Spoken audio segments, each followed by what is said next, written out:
Hello my friends, it's the Game Boy Geek here, and today we find ourselves as survivors after a cataclysmic event, and we'll need to scavenge to stay alive while defending from the dead known as the Zeds.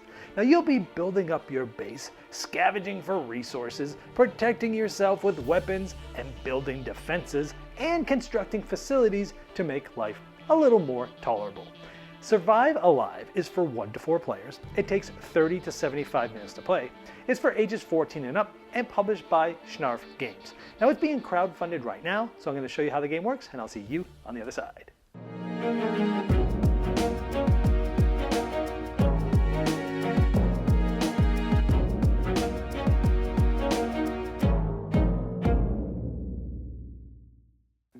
This is a crowdfunding preview, so all the art and components you see here are not final, they are prototypes. To see all the most up-to-date art and components, check the link in the description of this video. Now here you're seeing a handful of characters. Now at the beginning of the game, you're going to be able to draft 2 characters that you're going to have in your base. Now you'll be able to add characters later, but here's just a look at what some of these look like.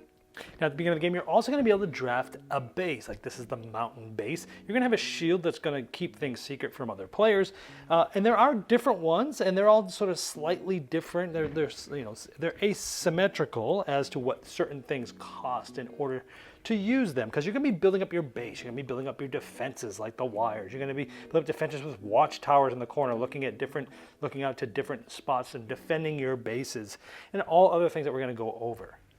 Now the game will last 6 rounds, and over those rounds, other things you're going to be doing is going to different parts of the map here and possibly scavenging those areas, spending food, like 2 food to go to the gym, scavenging there, and trying to defeat the Zeds that will come out in order to get some points. So let's look at a finished board and show you what you're trying to do in the game.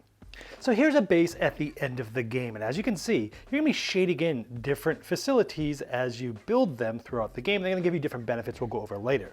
But at the end of the 6th round, you're going to go through all of these scorings. For example, the more characters that you keep alive, the more points you're going to get. For example, Jojo and Bob were killed, showing that they're shaded in. Buzz and Rick stayed alive, so we were able to shade 2 of these and get 6 points. And we're going to be defending our base from the Zeds. They're going to come attacking, and each time you're not able to successfully defend your base, you're going to be getting minus points.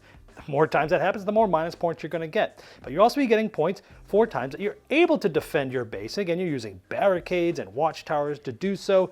And each time you're able to defend your base, you're going to be shading these in and getting the points like 6, for example, here. You're going to be moving up the health tracker and getting more points for each time that you've had no wounds on any of your characters at the end of a round. Here you're going to be getting points for how many times you've went and scavenged out onto the map. For here we have 3 points because we did it once throughout the game. Sometimes you're going to get straight points from defeating Zeds. For example, if I was able to defeat them while scavenging, I'd get 4 points, and I've got that here. This last tracker is the morale tracker. At the end of the round, each round that you're able to completely have the morale high, meaning each character has a bathroom to wash, a bedroom, and can be fed. If all of your characters have each of those, you get to mark this track off at the end of the round, and again, the more times you've done this, the more points you'll get. You'll also get some points from leftover resources, but you'll also get points for certain objectives. For example, there's all sorts of different objectives in the game. You'll actually have one of each of these: a leader objective, instant objective, and end objective. Leader objectives is to have the most, in this case, the most weapons built, a minimum of 2. Or instant objective, the first player to build 4 watchtowers, or the end of the game. At the end of the game, you reach the 4th box on the defense, health, and morale tracks. There's all sorts of different objectives that you can get points from as well. And so at the end of the 6th round, you'll add up all these points, and whoever has the most is the winner. That's what you're trying to do, so let's talk about how you go about doing this. Now again, at the beginning of the game, you're going to be drafting 2 characters and a base, and at the beginning of the game, you're going to get resources equal to each of those characters. Now, each character also will have a special ability. We're not going to go over those pretty much right now, but there's all different resources in the game, like woods and herbs and metals and food and bricks and things like that that'll be used to spend in order to create facilities at your base. Now again, the game is 6 rounds long. You go through different phases. There'll be a first player. That player will take turns, and you go clockwise. Now, the first phase of the game is to spend resource cubes. So we're going to be spending these resources that we got on different facilities. For example, if you want to build this workshop, it's going to be 2 wood, 1 metal, and 1 brick. So we're going to spend those, and then we're going to get, what this does is it gives us a discount on all other future facilities. Now what you do is you end up randomizing 3 of these colored cubes, and you drop one, and that's the one you get the discount on. So from those pool of resources between all the characters that we had gotten at the beginning of the game, again, we've shaded this in, so we've built it, and randomly it was assigned that metal costs 1 less, but barricades don't do that. You always have to pay the full cost for barricades, which, let's talk about building that. You take a wood and a metal, and you will build a barricade, and you shade those in. Now this is important because these are going to give you defenses to each side. For example, this is going to be from the north, because later on event cards are going to come, and the Zeds are going to be coming trying to attack your base in different directions, and so these are going to help you defend different sides.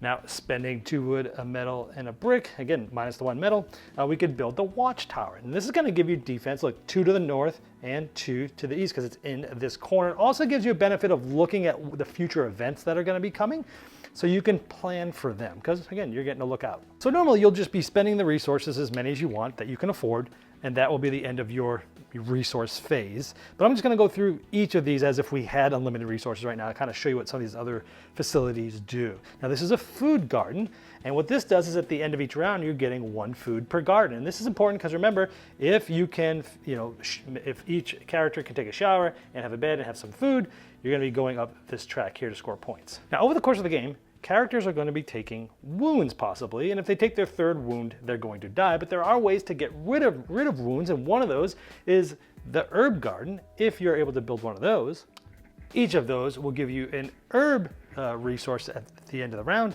and you can spend 3 herbs to get rid of a wound. Building a bed and a bath is important because remember, if each character has a bed, has a bath, and can eat, then you'll be moving up this morale tracker. Now the storage facilities, you actually start with 1. They allow you to store 1 resource from round to round because normally at the end, if you have any left over, they go away. Now over the course of the game, you're going to be forging weapons for the different characters, like a knife here, and that's going to help those characters as they go out to scavenge, but also when they defend the base.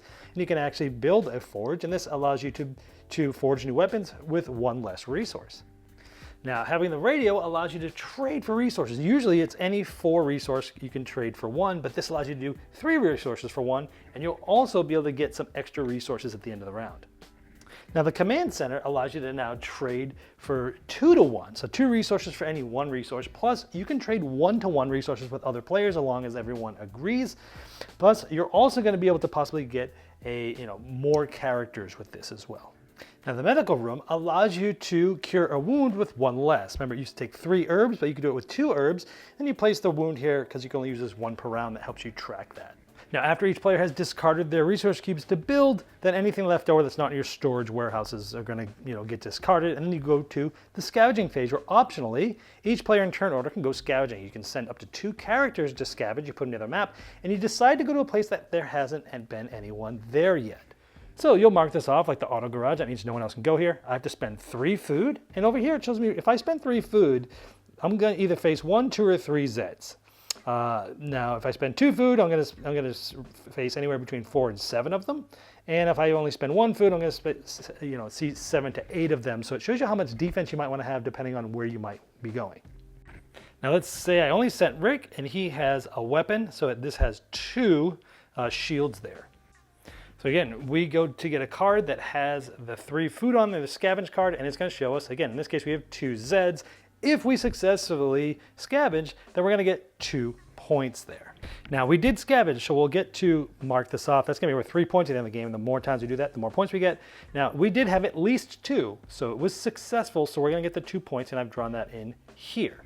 Now some cards, instead of giving you points, give you a character, so you will be getting a new character. They stay out scavenging with the other ones, and you'll come back, so you'll have him next round to be doing things with. Now, let's say I couldn't defend it. But there's 3 of them, but Rick only had this weapon.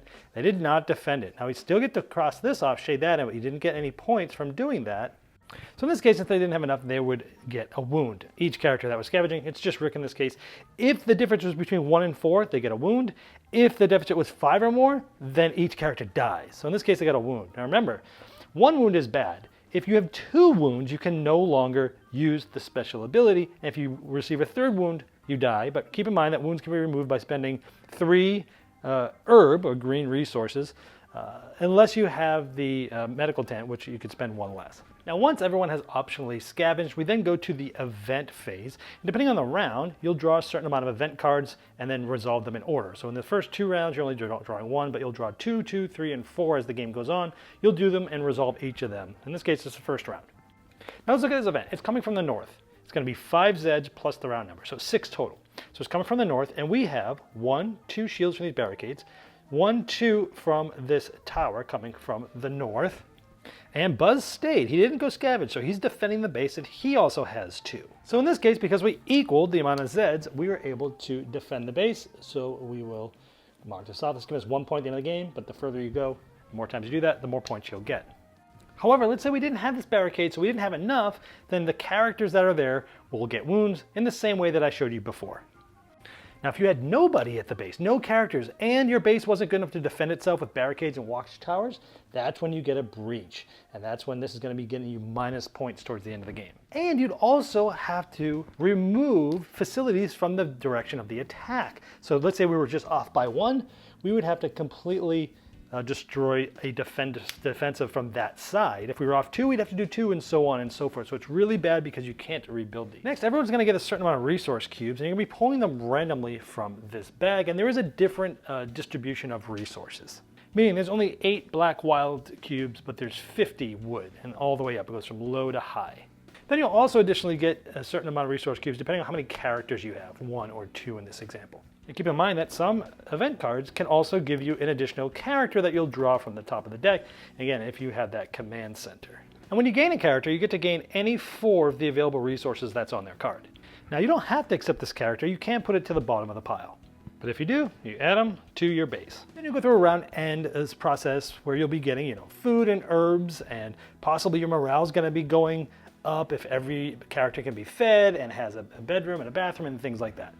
But if at least one character is missing 2 of the requirements of bathroom, bedroom, and food, then you actually lose resources for each character that's missing 2 or more of those requirements. Then normally you go to the next round, you pass this player marker to the next player clockwise, or if it's at the end of the 6th round, you go to the final scoring, and you'll go through as I showed you earlier in the video. Whoever has the most points is the winner. Well, there you have Survive Alive, and as I showed in the overview, you'll be gathering and managing resources, scavenging, to help you in all different areas of strategy, knowing that there's tough choices to be made because you can't do everything. Now, if you'd like to see the most up-to-date art and components and all the different pledge levels available, you can click the link right below me in the description of this video. Now, that's going to take you directly to the crowdfunding page, and I'm sure that Schnarf Games would love your support.